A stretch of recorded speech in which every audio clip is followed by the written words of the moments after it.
This is the Mid-America PTTC podcast, where we believe prevention is better together, and together we are stronger. I'm your host, Steve Miller. This is episode 63, and in today's podcast, I have the pleasure of speaking with Stacee Reed, the Director of Network Development for the National Alliance for Drug Endangered Children. She is responsible for the development and oversight of state, local, and tribal DEC alliances, and for providing training in TA with the DEC network and professionals across the nation. Her previous work in child welfare has included such roles as crisis counselor and a Fatality Review Team Facilitator. Her depth of experience on committees and work groups includes substance-exposed newborns, rural methamphetamine, and child protection. Stacee received her master's in social work and her undergraduate studies in psychology with an emphasis on abnormal psychology and dependency behaviors. Ms. Reed is an adjunct professor and consultant helping students and professionals on various topic issues across the country. And with a resume like that, it means we've got a lot of ground to cover. So let's get started. Welcome to the Mid-America PTTC podcast, Stacee Reed. I'm very excited to have you here today. Thank you so much for having me, Steve. It's great to be here. I've looked forward to this, and I'm always intrigued by our guests when they explain to us your path to prevention. How did you end up in the role that you have to this current date? Well, I have to tell you, it is definitely not where I thought I would be, but I'm definitely thankful for the path that got me here. I think that just starting out as a young professional in mental health and crisis work, I really knew at some point that I was meant to work with kids, with families, for families. And that kind of led my career through the path through child welfare. And then at the state level, getting into drug endangered children, I knew that that's where I was meant to be. I needed to be where I could inform other professionals, but also in some ways help children and families through that as well. And so that was kind of my path. It wasn't always clear, I guess, but it's definitely where I feel like I should be.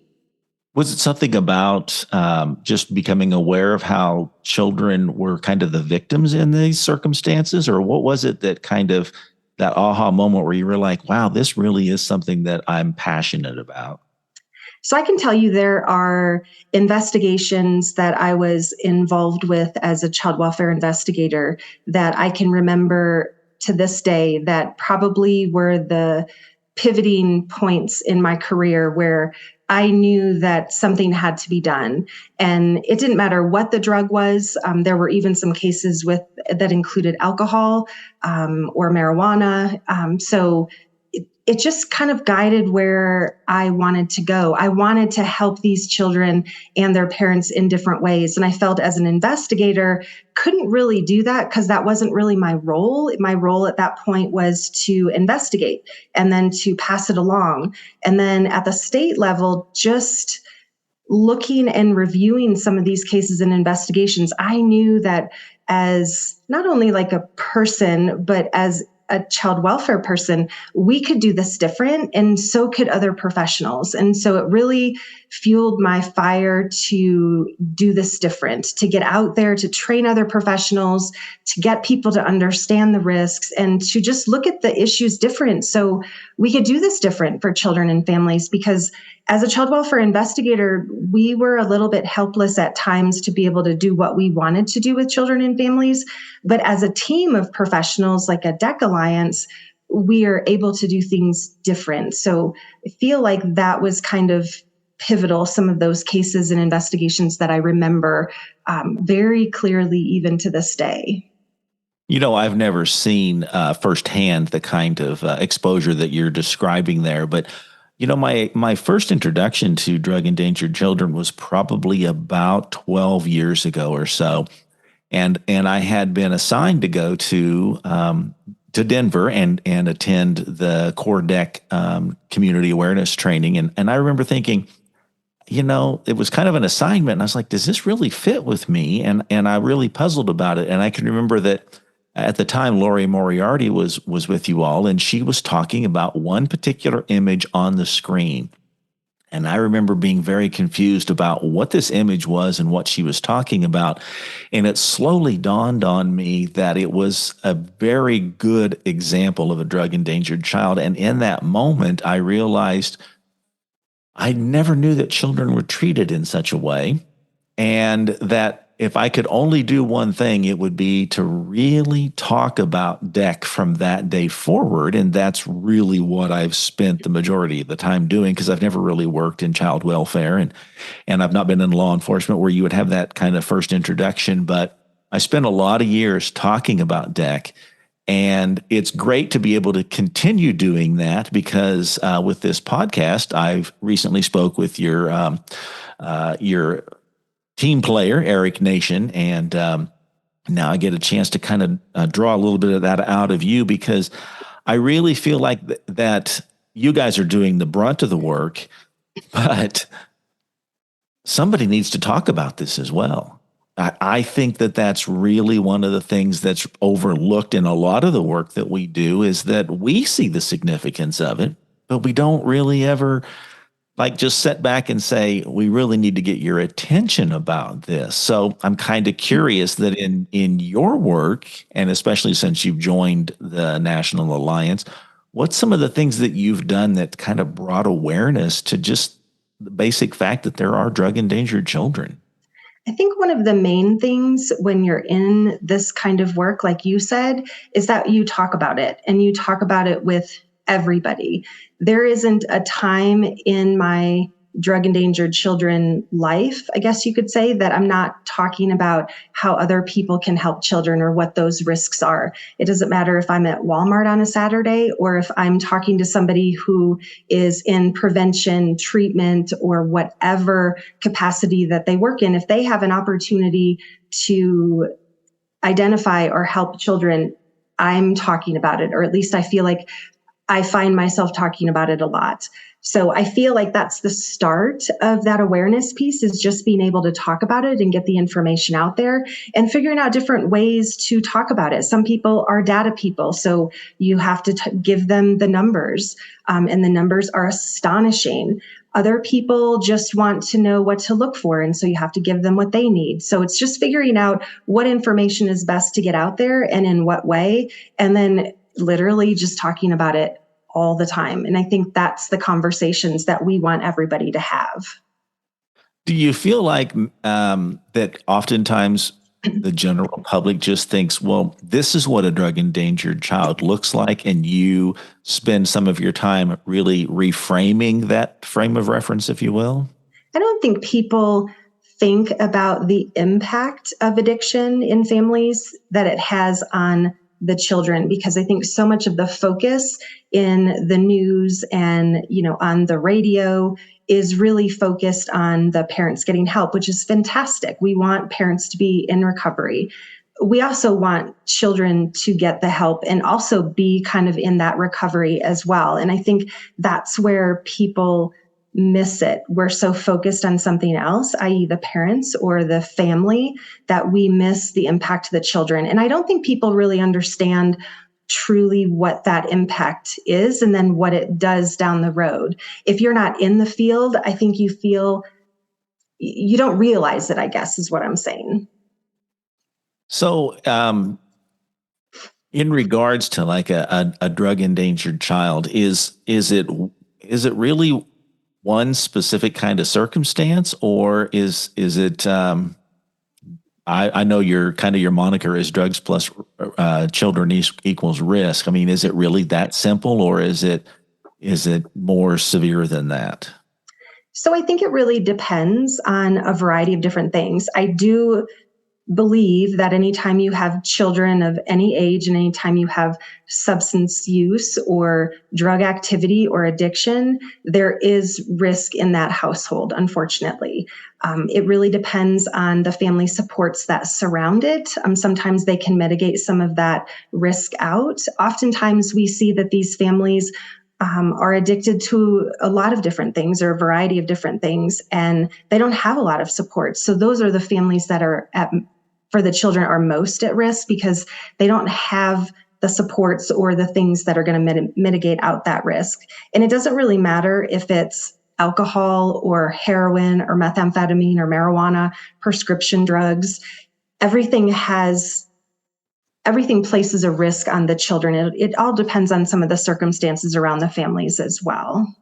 Can we flesh that out a little bit? When you say the risks that a child would face, or the risks of being in that environment, what are you talking about? What are the risks of being in that environment? So oftentimes we will see child abuse and child neglect. The majority of the cases are going to fall into that neglect category. And oftentimes that's why the professionals and community members oftentimes don't understand it. It's because it's harder to see. You don't often see the lack of supervision, or the fact that there isn't a lot of food in the pantry, or that there's not formula for the infant baby that's being impacted. But oftentimes the emotional piece is missed as well. So is there attachment? Is the parent around? Is the parent talking to the child, interacting with the child? We want parents to read books to children. Are they reading books to children? When the focus is the addiction, oftentimes the residual pieces, like the children, will get missed or put on the back burner. So that impacts their entire childhood. It impacts the way that they learn how to interact with other people. It impacts the way they are socially as well. So, and that all of that leads into an impact on them as an adult as well. So you already mentioned that the primary focus is usually on, mom and or dad getting the help that they need. And let's say that there's been an intervention and mom and dad are getting their help. What does a community or someone that's listening to this podcast, what is it that they would do, or what is it that is necessary for a child, let's say, on the other side of that intervention? I mean, what kind of help do they need? It will definitely vary, but that identification piece from anybody is going to be key in order to get the child what they need. And oftentimes we will see that a caring adult or several caring adults interacting with that child can really teach them different skills and make them feel comfortable. Even if it's a teacher that notices that a child is struggling, can maybe interact with the child differently, can maybe take the time to build a relationship with that child. Those relationships in a caring adult really can impact that child in a positive way if they're not receiving some of that at home. And then just the skill building.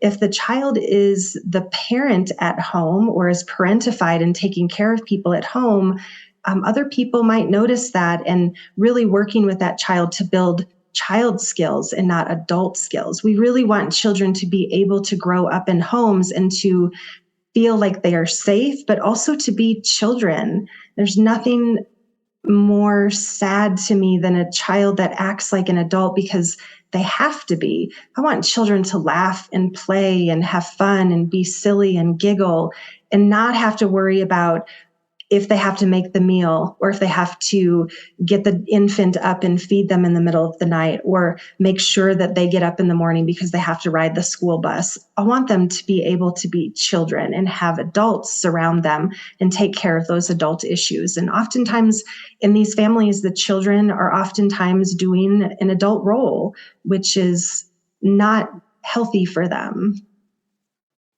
So probably one of the biggest challenges that your agency faces is really trying to solidify or convey the message of drug endangered children in a community. I mean, what are some of the strategies that you would take to bring that awareness to a community that there are drug endangered children here, and we're here to try to help you see that and take proactive steps to address it? What is it that you do to get that message across? When we work with communities, we have to look at it from their perspective. Each community is very different in the way that they're set up, in the way that they understand things. So we really try to meet the communities where they're at. When we talk about awareness, we're talking about building the education around the issue and really having buy-in from everybody, professionals and community members. So when we work with communities, we want to provide training and technical assistance around the issue. So we do a lot of that. mostly with professionals, but then getting out into the communities and really talking to professionals about what the issues are around children and substance use in the community. We provide a lot of data. We gather a lot of data and share that data as well. What we want is we want the community to take ownership and want to do something. And I think that's the biggest hurdle, is that a lot of people will say, well, that's law enforcement's issue. Well, that's child welfare's issue. Well, that's the teacher's issue. When in fact, drug endangered children is everybody's issue in that community, because it will eventually impact everybody in that community in some way. And oftentimes you have to point out what some of those ways are. So if the school is being impacted by that child because the child is having behavioral issues, that impacts the teacher, which impacts other students, which impacts the other families, and so on and so forth. So it is a community issue that we want people to understand and have ownership of. Once they have ownership in it, it feels like they get involved and they want to help. I'm assuming that you get invited into communities in various ways, but as you talk about kind of bringing that awareness, is there a community that you've got into, and now that you've kind of passed through and brought some of this awareness and some of the skills that you provide, is there a community or a success story that really stands out? Like, yeah, that's what we would like to see happen in every community we visit. There's a couple different communities that I can say that we've had some contact with or done some training in, and then you walk away and you kind of watch the little birdie fly that you've taught to fly, which is super cool. And you just see that they're bought in, they're excited about it, they're getting other people excited about it, and they're making changes, they're implementing promising practices, and they're getting other people at the table. And that's, I think, the really great part about DEC efforts, is that we can take a step back after we've been in these communities and just kind of watch the magic happen. And when they take ownership of it and have a plan moving forward that we helped with, it can be an amazing feeling for us, but then it has to be an amazing feeling for them too, because it's theirs and they're fighting the challenges and they're doing great things for children. I love to see it on social media and just the pictures within the communities, and then just hearing the different stories.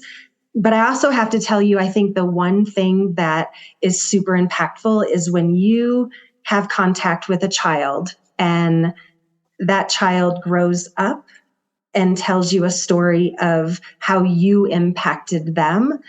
So those stories, I think, coming out of the communities, those warm my heart. And I think those are the most impactful for me, because I might not have contact with children now, but I feel like we're impacting children in many ways just through other people. And I think that's that fuels my fire to keep going and to continue this work that can be so difficult, because it's rewarding. I find that that's a common denominator with myself and what you're sharing there and other people is, I've been asked, like, how do you talk about this, or how do you do prevention work, or how do you deal with some of the heavy subject matter that comes with this? And my answer is always the same.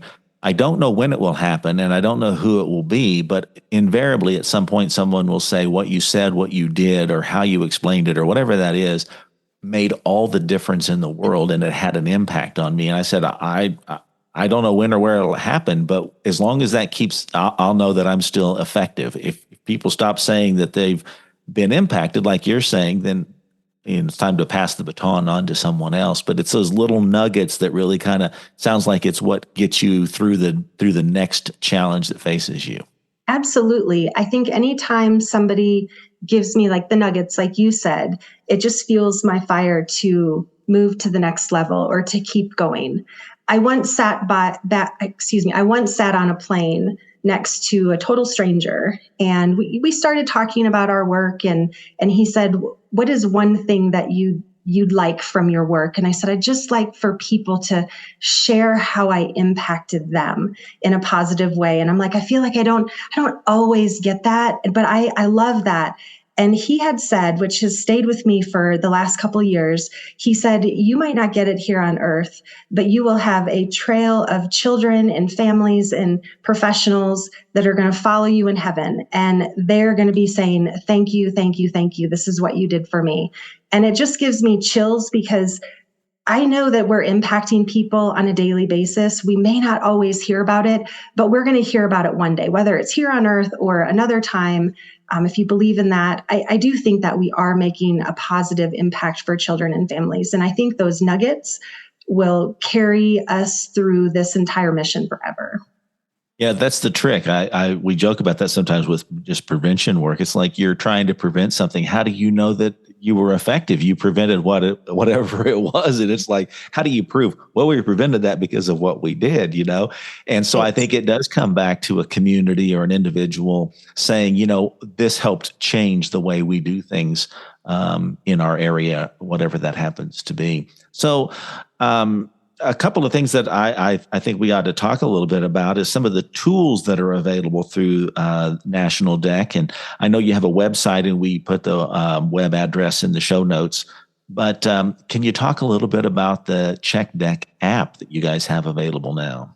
Absolutely. So we received an OVC grant, an Office of Victims of Crime grant, several years ago to develop this resource app for children and families as well as professionals. And it kind of warped into something that was grander by scale, which we were super excited about. And the final product, which is out there for everybody, is an app that is robust with geotagged information and resources and connections on a variety of different things. So not just substance use, but also domestic violence and resources in regards to food insecurity or transportation and those kinds of things. All the things that kind of come with the substance misuse are on that app. And so there's a great deal of information. And for professionals, it's a great deal of training and those kinds of things. So geared a little bit differently for the population, but you can definitely get whatever resource you're looking for. And I think that was kind of our vision. I think the vision ended up, or the end product ended up being bigger than what we had anticipated, which in the end for us is great, but it's also really great for the folks that are using it. We've had really great feedback in regards to people connecting with the app and connecting with resources, which is fantastic. Now, how does someone connect with the app itself? So the app is free, and you can go to your Apple or Google store and download it. It's called Check DEC, so CheckDEC, or you can check out the website at checkdec.org, or you can find information on it on our website at nationaldec.org as well. Well, I hope people will check it out. We'll put the contact information in the show notes there. And it's always good when it comes with that price tag of free. So, and it is a valuable resource. You use the word geotagging, but that just localizes it. It's like I'm in Springfield, Missouri. So what comes up on my app is going to be completely different than where you're at, because there's different resources available. So I think that really makes it tailor-made for the community right where they're at. So that's a beautiful, I think it's a beautiful thing that we can have that kind of technology in the palm of our hand that can help connect us to resources that ultimately can benefit a family and their children. Absolutely. It makes it a whole lot easier than 20 years ago or even 10 years ago. Yeah. So before we get away, I'm always interested in your words of wisdom. What is it that Stacee Reed would like for the audience to know, something we didn't cover, or something maybe that you want to say, let's pay it forward. This is what I would like the audience to do, or both. I think that if I could leave people with anything, I know we've heard, or everybody's heard about the 107,000 overdose deaths that we had in 2021. And I think what we're not hearing about is the impact to children. So I really want to challenge people to think outside the box. Out of those 107,000 fatalities from overdoses, and then the probably hundreds more of non-fatality overdoses, how many of those had children that were impacted that we still are not helping. So I want to challenge people to think outside the box as to how you as a professional and as a community member can help to bring awareness to your community and to help identify these children. Because I think the thing that people do not understand is that if these children are not identified, there is no way that they can be helped. And I'm just fearful that they will be the next generation of addiction 10, 15, 20 years from now. And I think we have an opportunity to prevent that by identifying them in different ways. And so I would just ask people to think outside the box as to how they can do that and what their role is, and then what they can do to facilitate another person's role in that. Because it is going to take all of us to help all of these children. And I would rather do it now than 20 years from now. That's a great challenge. So the gauntlet's down, I guess we should say. So we'll connect the audience with you through the National DEC and put your email in there, and they can learn more about that in hopes that they will reach out and start a new chapter wherever it is that they live. That's how it always happens. One person goes, it's time to do something different. And hopefully they'll reach out and you'll have that story to tell the next time you come back and are on the podcast. That sounds wonderful. Well, thanks for listening to this Mid-America PTTC podcast. To learn more about any upcoming trainings, visit pttcnetwork.org and look under your PTTC for the Mid-America link. Remember, prevention is better together, and together we are stronger.